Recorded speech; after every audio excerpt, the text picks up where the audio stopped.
Boa noite, irmãos. Graça e paz da parte do Senhor Jesus Cristo.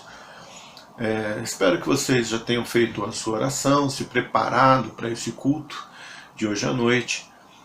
Já orei também aqui, por essa mensagem, que Deus possa usar dessa mensagem na sua vida. Não conheço a sua realidade hoje, o que você está vivendo nesse momento, mas o Senhor certamente conhece o teu coração, conhece as tuas aflições, teus desafios, e Ele certamente, se você estiver com o seu coração aberto, Ele trabalhará de forma eficiente, eficaz, trazendo a você a porção necessária de sua palavra para que possa atendê-lo. Então eu peço que você, de imediato, abra a sua Bíblia em Filemon. Essa é a carta que nós temos trabalhado já por 2 mensagens, hoje a terceira, e peço então que você abra lá em Filemon. Deixe a sua Bíblia aberta em Filemon, e eu gostaria de antes fazer algumas considerações com respeito a essa carta. Considerações importantes para que nós retomemos os ensinos que lá têm sido trazidos a cada um de nós. Primeiro, essa carta é uma carta do apóstolo Paulo para o cristão Filemon. Era crente em Cristo Jesus, Filemon. Presume-se que tinha uma boa condição financeira, até porque ele abrigava a igreja em sua casa. Ele também, além de reunir a igreja, e cremos que a igreja de Colossos, em sua casa, ele também tinha um escravo. Isso não era, pelo menos um, e isso não era algo que uma pessoa de precária condição financeira teria. Então, Filemon tem um escravo chamado Onésimo, e Onésimo, outro personagem principal dessa carta, fugiu de seu senhor, furtou-lhe pertences ou valores de Filemon e foi para Roma. Já em Roma, de alguma forma que nós não sabemos, ele acabou ouvindo do Evangelho por meio do apóstolo Paulo, que estava na prisão, estava preso em Roma, e Onésimo acaba então se convertendo ao Senhor Jesus Cristo. Após ele se converter, nós entramos no contexto exato, mais preciso dessa carta, onde então Paulo agora escreve essa missiva, essa carta, para Filemon, visando a reconciliação de Filemon com Onésimo. Certamente Onésimo, na sua conversão, se arrependendo de seus pecados, também se arrependeu da fuga e do furto que cometeu contra o seu senhor, contra Filemon.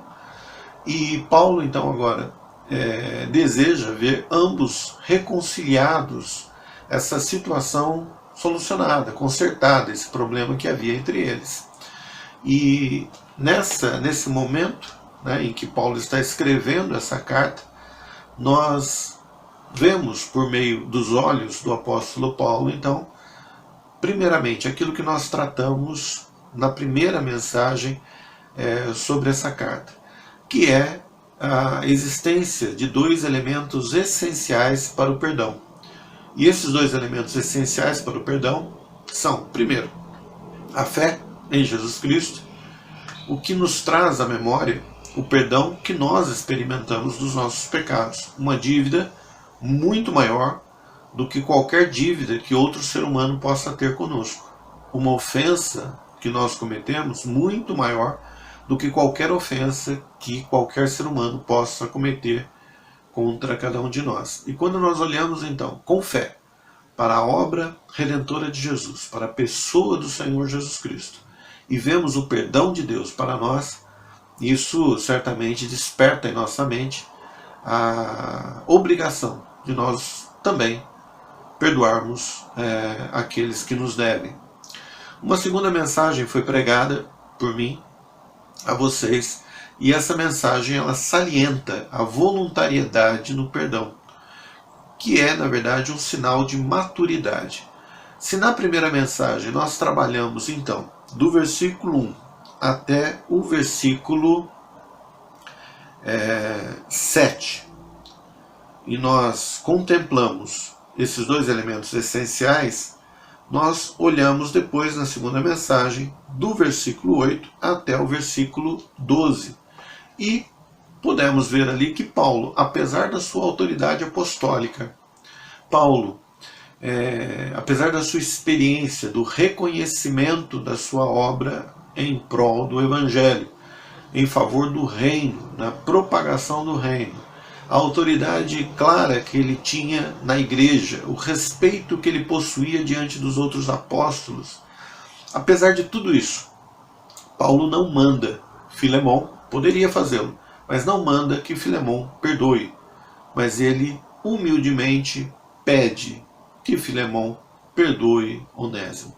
E quando a gente vê esse diálogo, essa forma de tratarem o problema, Paulo e Filemon, nós vemos então que aí é um nível de tratamento de problema, um nível de maturidade e não um nível de infantilidade. São pessoas maduras solucionando os problemas dos pecados que ainda nos envolvem, que ainda estão à nossa volta. E hoje nós vamos ver então a terceira mensagem nessa carta. E essa terceira mensagem diz respeito a 3 razões claras por que o cristão deve perdoar ao seu irmão em Cristo. 3 razões, então, para que o cristão perdoe seu irmão em Cristo. Bastaria Deus determinar, como ele determinou, que nós perdoemos, então, ao nosso irmão. Mas Deus, muitas vezes, não apenas manda que nós façamos, mas ele dá os motivos do porquê disso e porque isso é bom para nós. O nosso Deus é um Deus misericordioso, gracioso e nos trata de uma forma extremamente carinhosa, de uma forma delicada, como um pai realmente tratando o filho, ensinando o filho o caminho correto, o caminho da retidão, o caminho da justiça.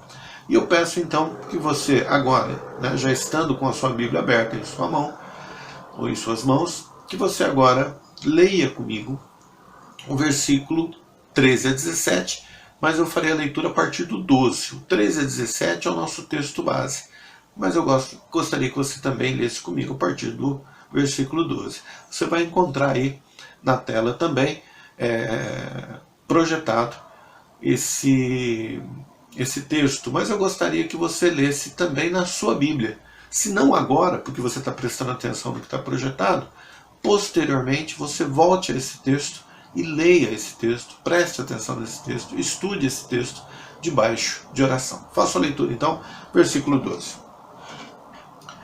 E tu torna a recebê-lo como as minhas entranhas, eu bem o quisera conservar comigo, para que por ti me servisse nas prisões do Evangelho. Mas nada quis fazer sem o teu parecer, para que o teu benefício não fosse como por força, mas voluntário. Porque bem pode ser que ele se tenha se separado de ti por algum tempo, para que o retivesses para sempre. Mas já como servo, antes, já não já como servo, antes mais do que servo, como irmão amado, particularmente de mim, e quanto mais de ti, assim na carne como no Senhor. Assim, pois, se me tens por companheiro, recebe-o como a mim mesmo. Então, nós vemos Paulo escrevendo essa carta a Filemon, e a intenção principal dessa carta, como eu já disse várias vezes e continuo a repetir, é a reconciliação. A reconciliação de hoje irmãos em Cristo, sendo que existe a necessidade para essa reconciliação, o perdão entre pessoas agora regeneradas. Essa intenção, esse objetivo do apóstolo é muito claro, e por isso eu fiz questão de ler o versículo 12, onde ele diz, e tu torna a recebê-lo, recebe ele novamente, Filemon, receba novamente. Então, tanto ele diz isso no versículo 12, como também no versículo 17, que é onde a gente encerra a perícope do nosso texto hoje. Assim, pois, se me tens por companheiro, recebe-o como a mim mesmo. Então, nos dois versículos, no 12 e no 17, Paulo deixa muito claro que a intenção dessa carta é a reconciliação, que Filemão receba novamente Onésimo em sua casa, que haja o perdão para a falha, para a ofensa, para o erro de Onésimo. E Paulo faz esse apelo a Filemão nos dois versículos, trazendo de si mesmo para aquele pedido. Então, tanto no versículo 12 quanto no versículo 17, ele apela, nesse sentido, ele roga para Filemão que aceite Onésimo como se fosse ele próprio.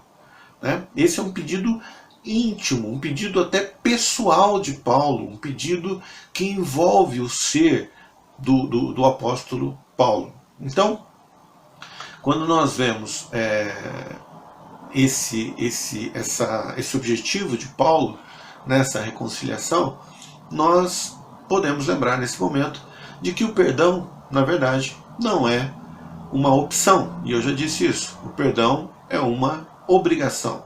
Então, é uma determinação a ser cumprida. Mas a Bíblia, como eu já falei também, Deus, na sua misericórdia, no seu carinho para conosco, ele expõe as várias razões para que isso seja feito. Então, esse é o correto, e Deus fala, isso é correto por causa disso. E essas razões, agora, a gente vai abordar 3, mas certamente existem muito mais razões para que nós perdoemos os nossos irmãos em Cristo.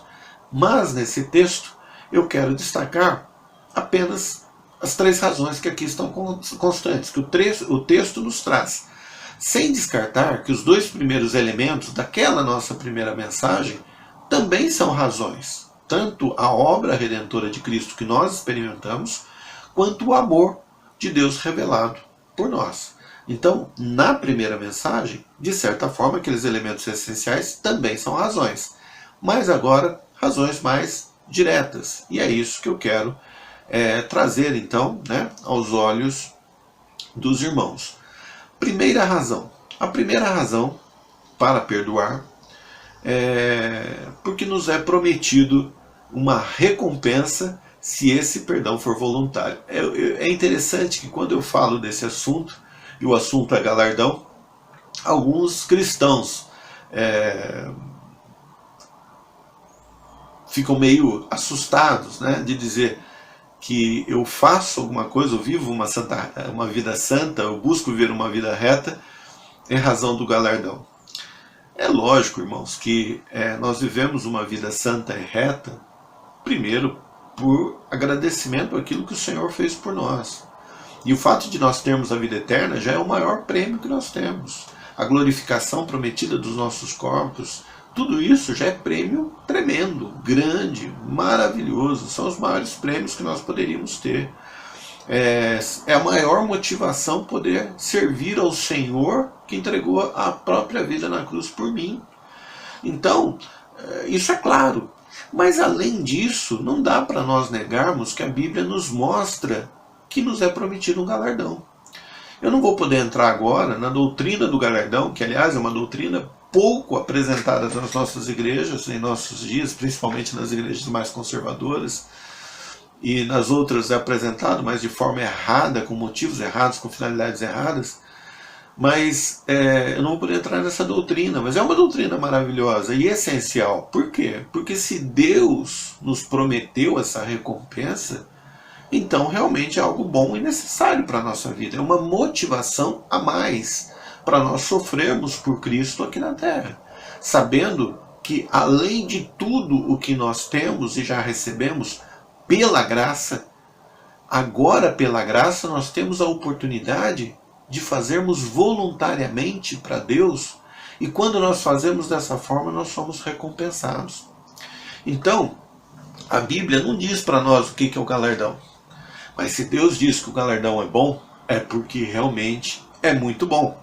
Então, o galardão é esse fator motivador a mais que nos é prometido. Ele é um prêmio, mas ele é um prêmio que só é garantido para quem obedece voluntariamente. Então essa é a diferença que muitas vezes as pessoas não fazem a distinção devida. Então veja o seguinte, o galardão ele não salva, a obediência nossa não salva, mas a nossa obediência voluntária é premiada. O que eu quero dizer com isso?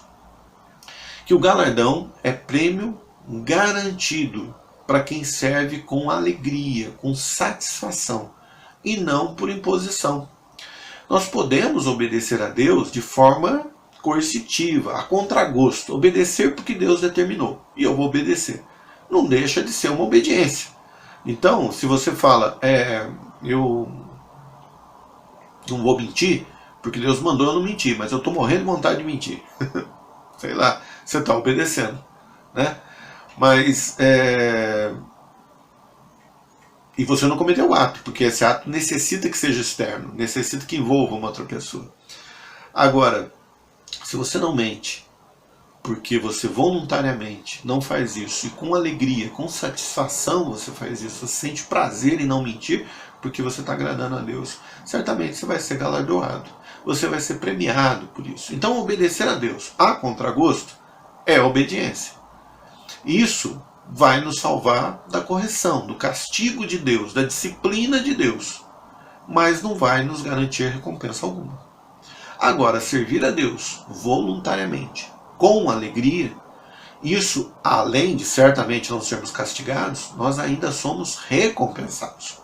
Mas como eu falei para vocês, a minha intenção não é tratar da doutrina do galardão ou da recompensa ao cristão, mas focalizar Paulo, creio eu, trazendo esse assunto ou animando Filemão a perdoar, tendo isso como uma das razões. Então olhe comigo o versículo 13 e o versículo 14.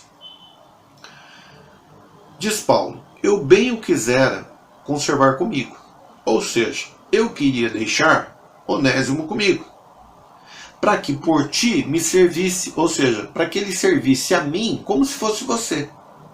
Servisse aonde? Aqui, nas minhas prisões do Evangelho. Versículo 14. Mas nada quis fazer sem o teu parecer, ou seja, sem a tua voluntariedade, sem a tua concordância, sem seu desejo de fazer isso que eu estou pedindo. Continua o versículo 14. Para quê? Para que o teu benefício não fosse como por força, mas voluntário. Então eu vejo que Paulo aqui está falando para Filemão, Filemão, eu não vou tirar essa oportunidade de você. Que oportunidade, Paulo? A oportunidade de você se reconciliar, de você perdoar Onésimo e você fazer isso voluntariamente, com o coração alegre, com o coração feliz. Por isso que eu não mandei você fazer.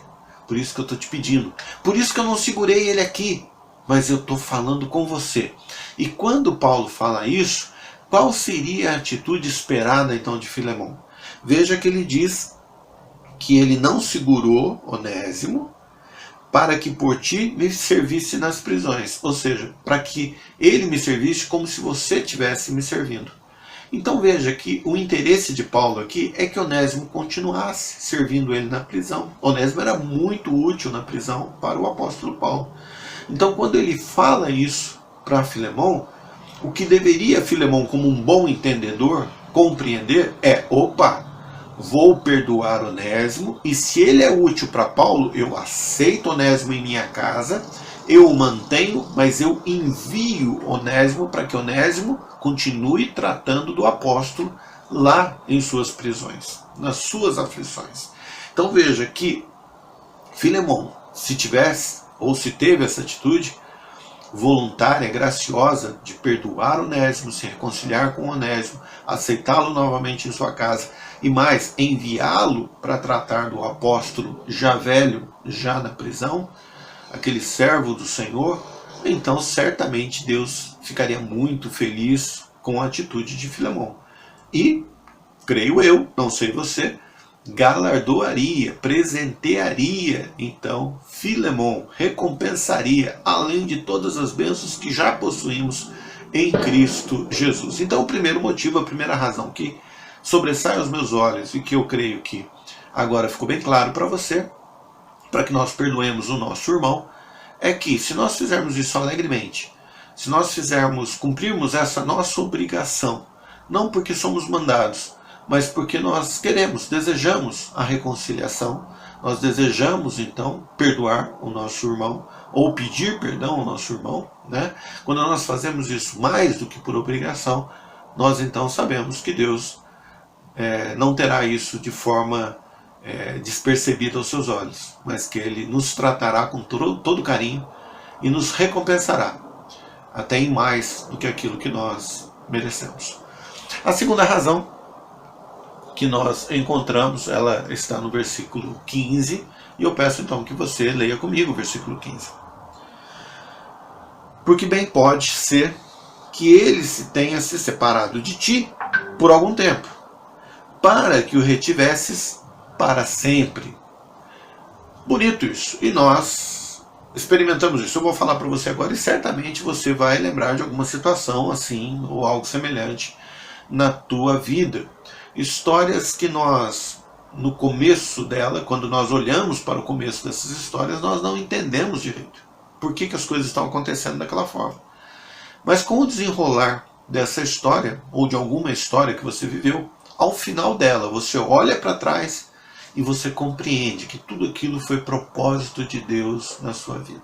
Então, o que Paulo está dizendo aqui para Filemão é: Filemão, pensa bem, será que o que ocorreu, ou seja, Onésimo fugir da tua casa, Onésimo subtrair teus pertences, fugir para Roma, não foi justamente se separar por um tempo de você para que Deus o alcançasse e ele fosse unido com você agora eternamente?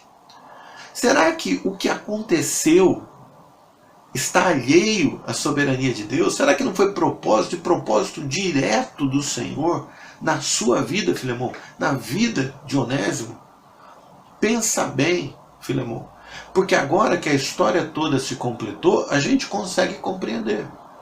Isso não quer dizer, irmãos, que quando Onésimo fugiu da casa de Filemão, ele não errou, ele errou. De que ele não pecou, ele pecou. De que quando ele subtraiu os pertences ou valores e foi para Roma, de que ele não errou, errou. Claro que errou. Mas Onésimo, apesar de todas as suas faltas, era um eleito do Senhor, um eleito de Deus, e iria ser alcançado pela graça do nosso Pai. E foi isso que aconteceu.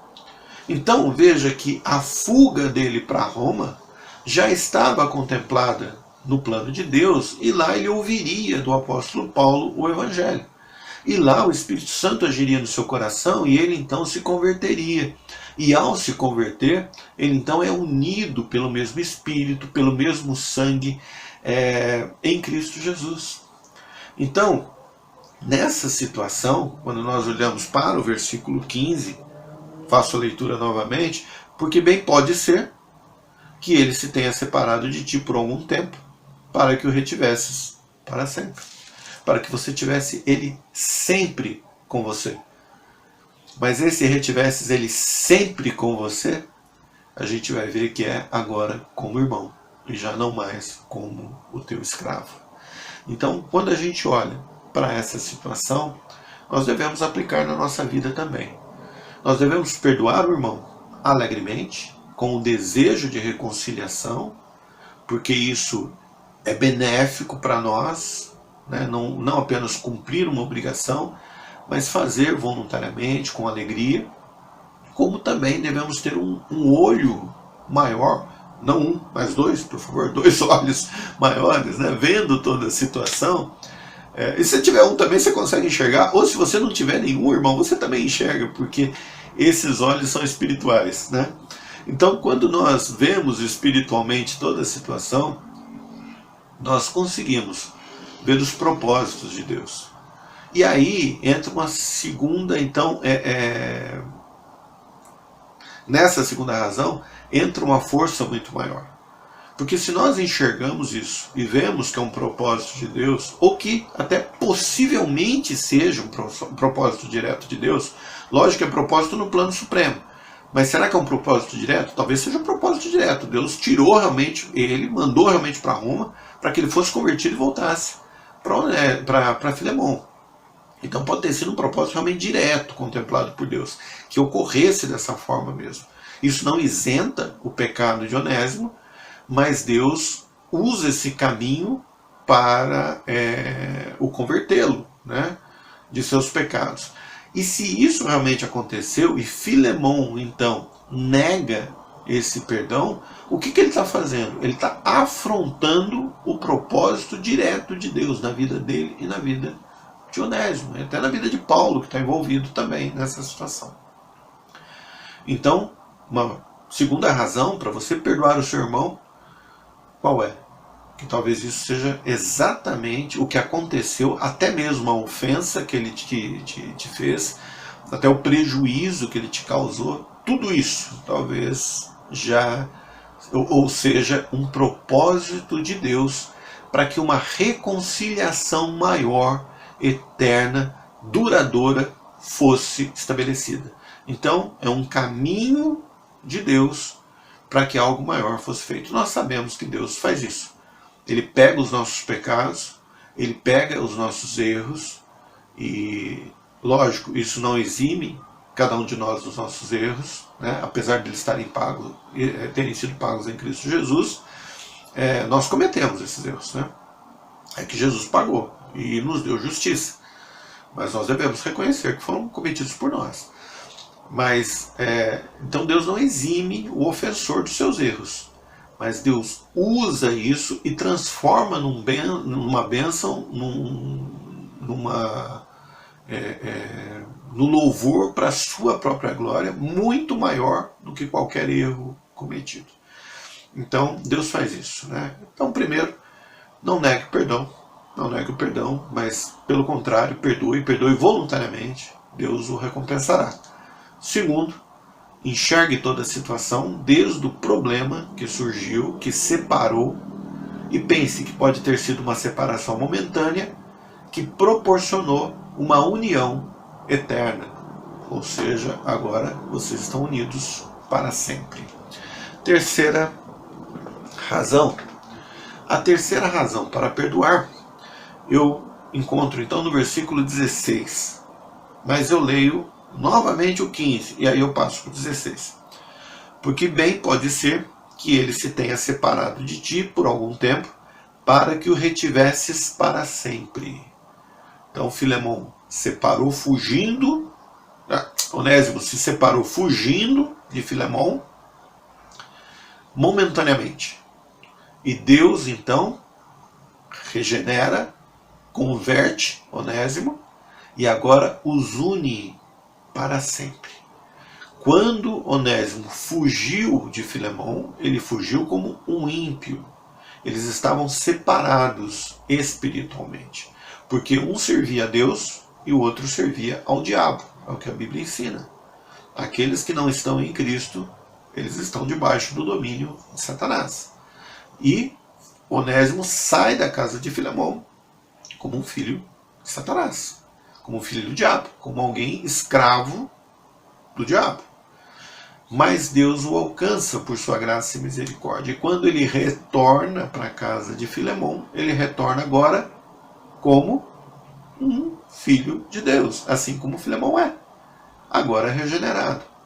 Então veja que a separação momentânea ocorreu entre pessoas com senhores diferentes, em realidade de vida espiritual diferente. Mas quando eles são reconciliados, agora eles possuem o mesmo Senhor.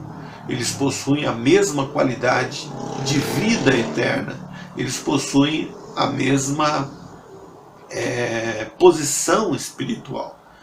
E aí o versículo 16 então diz: não já como servo, ou seja, não mais como escravo, Filemon, que agora você vai retê-lo, mas antes, mais do que servo, como irmão, um irmão amado, particularmente de mim, ou seja, amado por mim, Paulo, e quanto mais de ti, Filemon, assim na carne como no Senhor.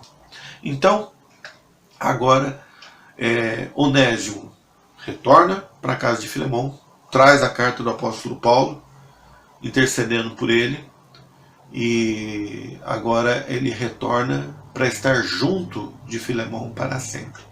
Me desperta a atenção, e é muito interessante, e me intriga, como muitas vezes dentro de uma igreja, irmãos em Cristo acabam arrumando picuinha entre eles, e se separam, e não querem mais um falar com o outro, evitam se cumprimentar na igreja.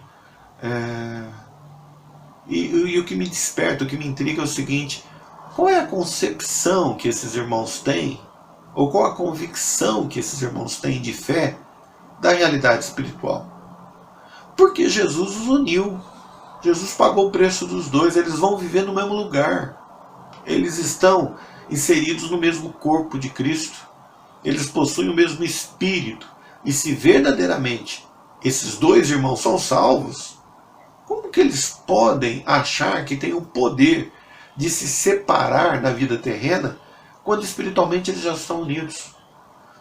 Quando uma obra realizada na cruz pelo próprio Deus encarnado fez com que eles fossem unidos, que poder eles têm no seu orgulho, na sua vaidade, de dizer que estão separados do outro irmão, que não quer vê-los, que não suporta ver outro irmão, trabalhar com outro irmão, estar unido com outro irmão?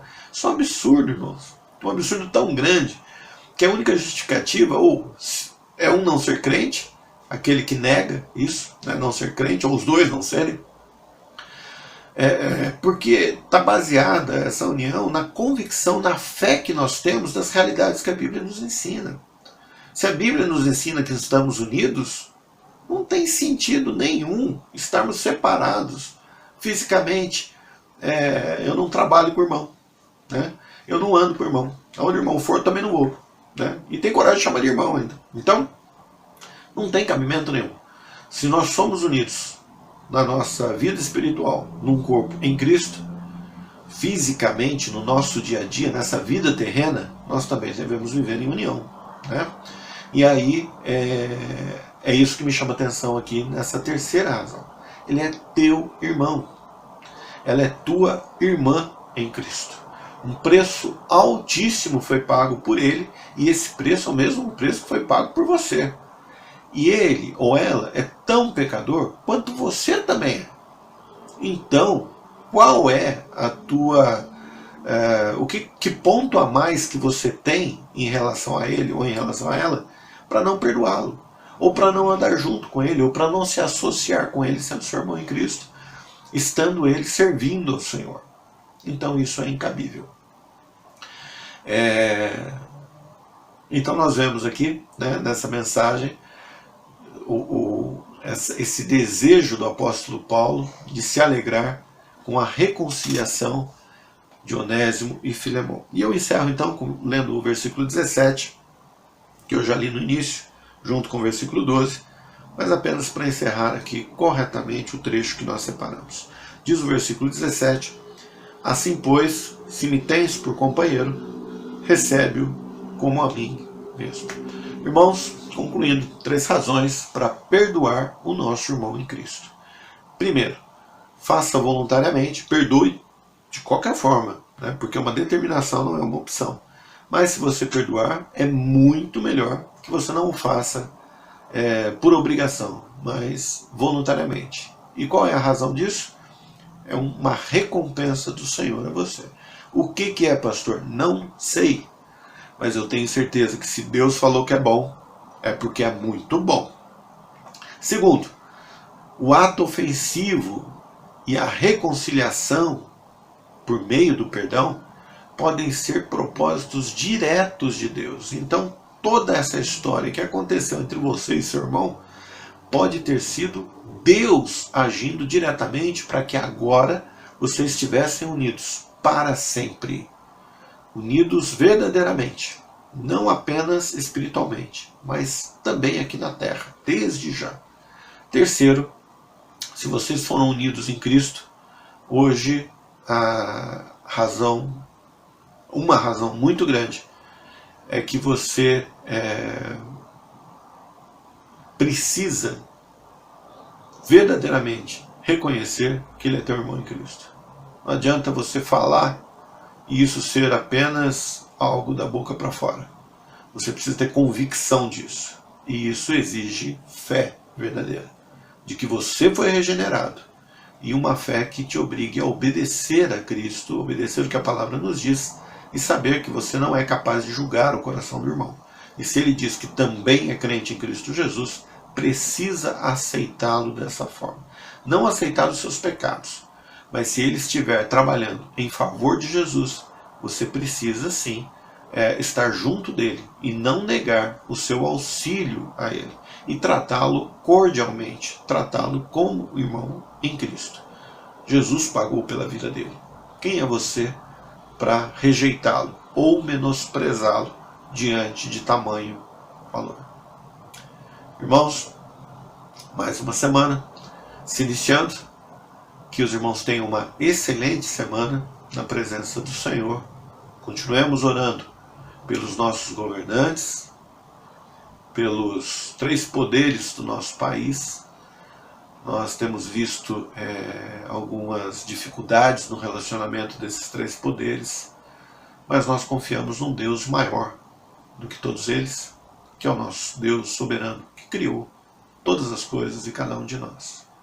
Então continuemos em nossas orações, também auxiliando aqueles que necessitam da nossa ajuda, seja por meio também das orações, ou mesmo de uma forma mais prática e direta.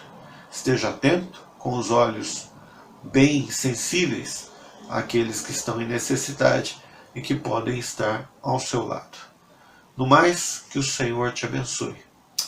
Que o amor do nosso Pai, que a graça do nosso Senhor Jesus Cristo e que a comunhão e a consolação do Espírito esteja sobre cada um de vocês, cada um de nós, nesses dias que se seguem e para todo sempre. Amém. Boa noite.